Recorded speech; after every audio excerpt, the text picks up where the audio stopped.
Repito para você que está chegando agora aqui na nossa programação, todos os reféns vivos que estavam sob o poder do Hamas foram libertados. A imagem que você acompanha nesse momento da população no canto esquerdo do seu vídeo e do lado direito são imagens ao vivo do parlamento, onde em instantes teremos o discurso do presidente dos Estados Unidos, Donald Trump. Américo, aproveitar que você está na Europa e já trazer para a gente, Américo, o que temos de repercussão até aqui entre líderes europeus na União Europeia com relação à libertação dos reféns. Você destacava para a gente a participação de vários líderes nessa cúpula que acontece no Egito, ainda hoje, o que vem sendo tratado como uma junta da paz, com lideranças como a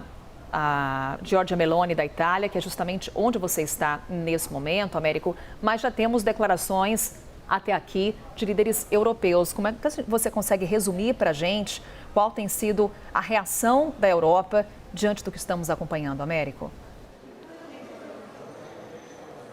Carol, é uma reação muito positiva, mas com alguma reserva. É positiva no sentido de que, claro, todos esses líderes vinham trabalhando já há bastante tempo, inclusive, alguns com maior intensidade, outros com menos, mas eles vinham trabalhando pela libertação dos reféns, em primeiro lugar, também pelo cessar-fogo na faixa de Gaza. A gente lembra que muitos desses países, inclusive alguns aliados muito próximos de Israel, como é o caso do Reino Unido e da França, por exemplo, reconheceram recentemente lá na Assembleia Geral da ONU o direito do Estado palestino existir. Eles vêm fazendo pressão sobre os dois lados, então foram muito bem recebidas essas notícias da libertação dos reféns. Praticamente todos os principais governos ocidentais, Alemanha e Itália, que são dois países que não reconheceram o direito da Palestina a ter um Estado ainda, mas a França, Reino Unido, todos eles se uniram em agradecer, em primeiro lugar, os esforços dos mediadores e do presidente Donald Trump, que colocou pressão sobre os dois lados, sobre o Hamas e Israel, saudar, obviamente, em especial a libertação dos reféns, mas também com uma medida de cautela. Eles são os primeiros a dizer que essa guerra de fato não terminou. Eles também continuam condenando, como não poderia deixar de ser, o Hamas. Exigem, assim como os Estados Unidos e o próprio governo de Israel, que o Hamas não faça parte de nenhum futuro governo na faixa de Gaza. Isso vai ser muito difícil de ser conseguido, mas é a intenção desses líderes europeus. Eles devem levar mensagens para essa reunião lá em Sharm el-Sheikh, que tem algumas variações, Carol. Por exemplo, o presidente da França, Emmanuel Macron, assim que soube do acordo e da libertação dos reféns, ele saudou, obviamente, a participação de todos os mediadores,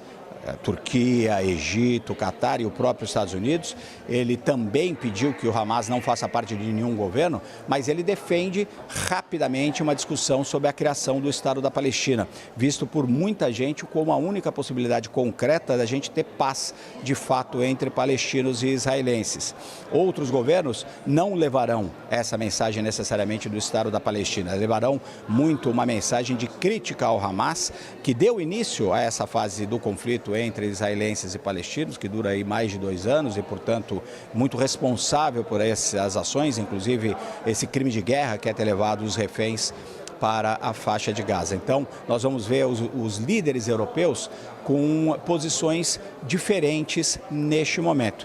E, Carol, só antes de te devolver, eu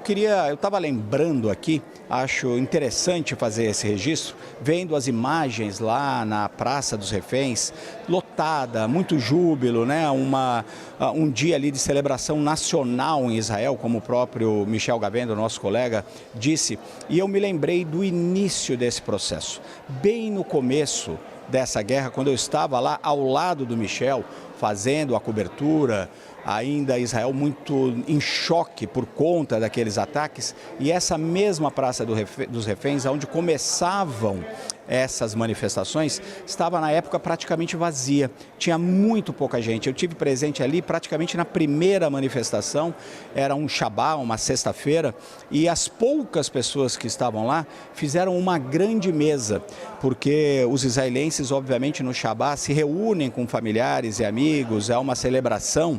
e eles fizeram uma longa mesa completamente servida com talheres, com copos, com os pratos, e essa mesa estava completamente vazia. O simbolismo ali era: nós vamos continuar esperando esses reféns. Eles fazem parte da nossa sociedade, eles deveriam estar com a gente aqui celebrando o Shabbat e eles não estão. Nós vamos continuar nessa praça, me disseram aquelas poucas pessoas que estavam ali, porque as ruas israelenses estavam muito vazias, era o início desse processo, muito choque na sociedade israelense, e eu me lembro de entrevistar algumas pessoas naquelas imagens que eram impressionantes, de uma longa mesa